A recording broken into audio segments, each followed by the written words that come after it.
The millennial generation has finally surpassed the baby boomer and Generation X, which has many wondering who these voters are.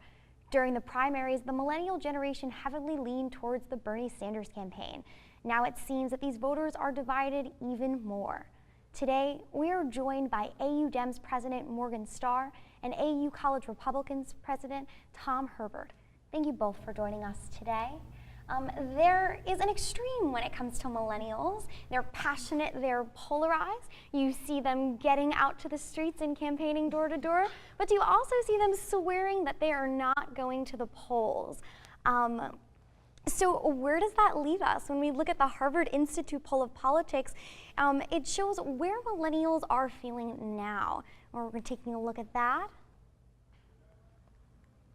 So as student leaders from both campus Democrats and Republicans, what issues are important to your student groups? Well, the issue in the wake of the election season that's been most important to my student group is that we need to maintain our congressional majority.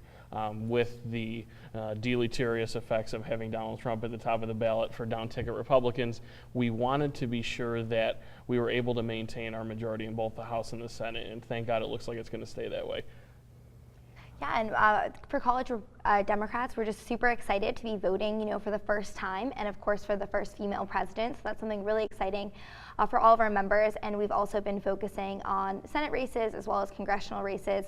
And I think some big issues for a lot of people on this campus, Democrats, is definitely college affordability. And worrying a lot about the Supreme Court justices and knowing that the next president will be the one to pick those. So have you guys faced any challenges leading your respective groups through this particular election from the primaries all the way to the present? Yeah, well, definitely in the primaries, we did have Bernie Sanders, and Martin O'Malley, and we had a few other people here and there. But I think that was really hard for our members to go from, it was very strong Bernie to now Hillary. So it was every few weeks I would see a whole long Facebook post, and at the end, I guess I'm with her. Those type of sentiments. So I think eventually everyone came around, but it certainly was a challenge to work with Bernie supporters and realize that at the end of the day, it's about the progress of our country. And when you look at it, Hillary and Bernie really aren't too different.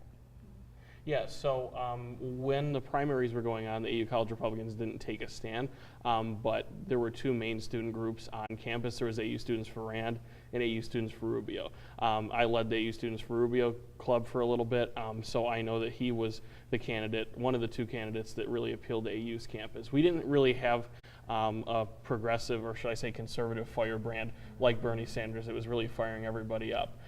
So after those candidates both got eaten by Donald Trump, then we all had to rally together and get behind saving the congressional majority. So as far as that goes, I haven't really had many problems leading the club because we seem to be so focused on keeping the congressional majority that we're not really focusing on the presidential race. So all in all, I don't think it's really been too tough to lead the club, but there's definitely divisions within my club and within the Republican Party about how to move forward after Donald Trump. Let's move forward to tomorrow. Ballots are out. Why is it important to get to the polls? Well, the right to vote is probably one of the most fundamental civic duties that you can exercise. No matter how exhausted you feel after this election, you need to go out and vote. You have to have a say in the future of your country, especially for Republicans. I mean, a lot of us that live in really deep blue states are, like me, I'm from New York. Everyone's saying, oh, your vote doesn't matter, your vote doesn't matter, your vote doesn't matter. That may be true in a technical sense, but if you go out there and you vote and you don't let yourself sort of get intimidated by the rhetoric of the fact that your vote doesn't matter, then you could make a difference on this election, especially with state and local races. Yeah, I would certainly agree. Your vote always matters, even if states where Texas is going to go red, or other states where it's going to go blue. It really does matter. Michelle Obama did a speech where she mentioned that Barack Obama won certain precincts in New Hampshire by only 66 votes. So you could be one of those 66 people every time you're voting. So I just encourage people to go to the polls, especially millennials, because we have, the connotation that we don't get to the polls as often. So how are we going to have these politicians caring about our opinions and our views if we're not going to be the ones voting for them? So I think we need to have the politicians reaching out to us to vote, but we also need to make sure we're doing our part. and it's very historic, this election. You know, in 1920 was when women got the right to vote. Not all groups of women got the right to vote then. So I think that's very important for us to go to the polls, because people literally marched in the streets for these rights. Well, you just touched on Michelle Obama. To ask both of you guys, there have been several campaign surrogates that have stepped in for both of your candidates. Can you talk a little bit about those particular surrogates who have been your favorites? Who do you think have made the most impact for each of them? Yeah, absolutely. So I think Michelle Obama is doing a great job. Hillary also has a ton of celebrities jumping in. So she just had Beyonce and Jay-Z, Tony Goldwyn. I think it's really interesting. I've never seen so many celebrities, you know, and it's really nice because she's making these rallies accessible to everyone. I think it's a brilliant idea, and the advertising that she's doing from it and the communications, it's really great, and hopefully it will bring, you know, more millennials to the polls. If they think it's cool that Beyonce votes, maybe they will want to too. This was sort of a lopsided question because Donald Trump doesn't have a lot of A-list Republican surrogates out there.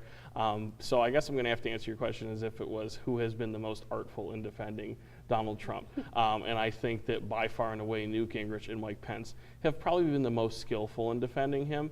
With Newt Gingrich especially has done a great job throughout this campaign of sort of explaining away the different gaffes of Donald Trump, the different missteps that he's had. And he's good at compartmentalizing those into sort of a grander campaign strategy that may or may not always be there. Well, thank you for answering regardless. So what are you guys looking forward to in the future of your party after November 9th? I'm looking forward to it being November 9th, first and foremost. I think everyone's exhausted from this campaign, but moving forward, I think the Republican Party has to ask itself a couple of questions, especially depending on how well Donald Trump does in the Electoral College. Because if you look at the Real Clear Politics map from today that has no toss-ups, he's on track to win 245 electoral votes, which is more than Mitt Romney and John McCain.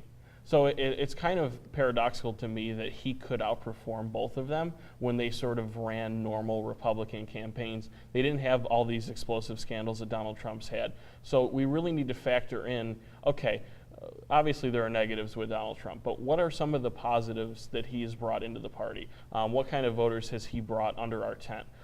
So I think making a move away from sort of the Washington, D.C. beltway ideals of how the Republican Party should feel about different ideas like free trade, right? I think the rise of Donald Trump has been due partially to the fact that half of the Republican base does not like free trade. It came to a surprise to everyone living in this town.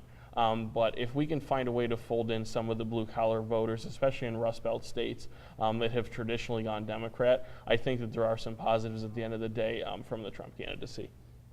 And I think on November 9th, we are, you know, hopefully we'll see a Clinton victory, but we also will have to face the effects if we don't take back the Senate, because then we will still have a Senate, you know, controlled by Republicans as well as a House, which will make things extremely difficult for President Clinton, as well as you know, she already has a very high unfavorability, so that of course will make things certainly difficult. So I think just working through those difficulties and, you know, trying to regain and continue to earn the trust of the American people will be something that I'm definitely looking forward to see how she will continue to work on doing that.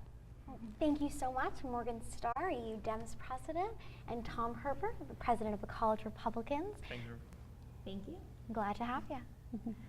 So for District Wire News, I'm Chelsea Smart. And I'm Maggie Miller. Thanks for watching. Night.